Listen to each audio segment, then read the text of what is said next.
Ben here.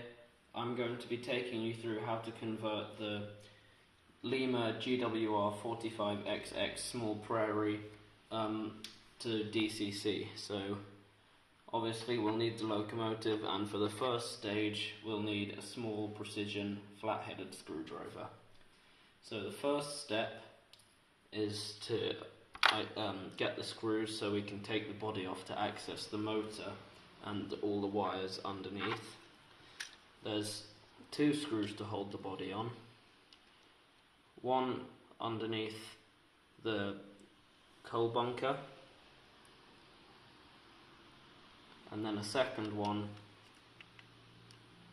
just underneath the chimney. Be careful when putting these out the way because you don't want to damage the way they're held on. Please note there is a screw there in the middle, 2 at the back and some in the centre. Don't unscrew these just hold different parts of the body together. So I'm just going to unscrew these, if you'll excuse me a second. Okay, so I've taken the screws out for you. We had a long one in the front and this tiny one in the back. Don't get them confused, or you'll probably end up damaging it because this back one isn't deep enough to take the long screw. So just put those to the side. Then if we take the body off, try to hold on to a piece of the moulding, so either this little bit at the back here or the 2 pistons on the front which are moulded onto the chassis. Just gently take it out. Careful for bits catching on the sides. There we go. This is the bit. These bits on the motor seem to get caught every time, but that's okay.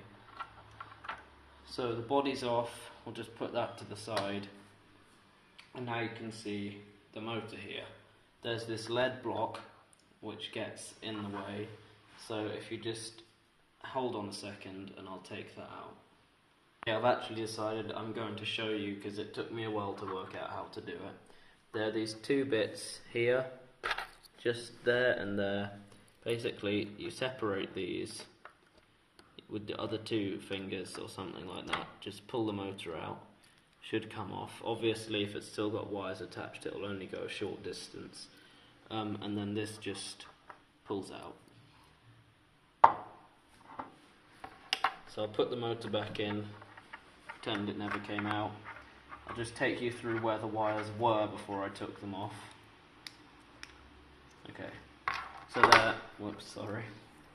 there was a wire coming up there from the pickup, and that went across and it was soldered onto here. Then between these there was the capacitor, which is this. You don't need this in DCC. You can see it's got the number. Yeah, so you don't need this in DCC, you can just take it off.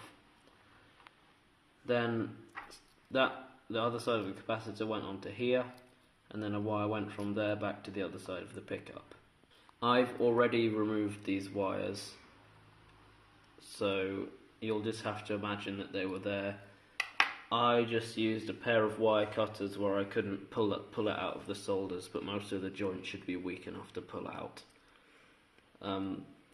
Yep, so thank you, and that's the end of step 1.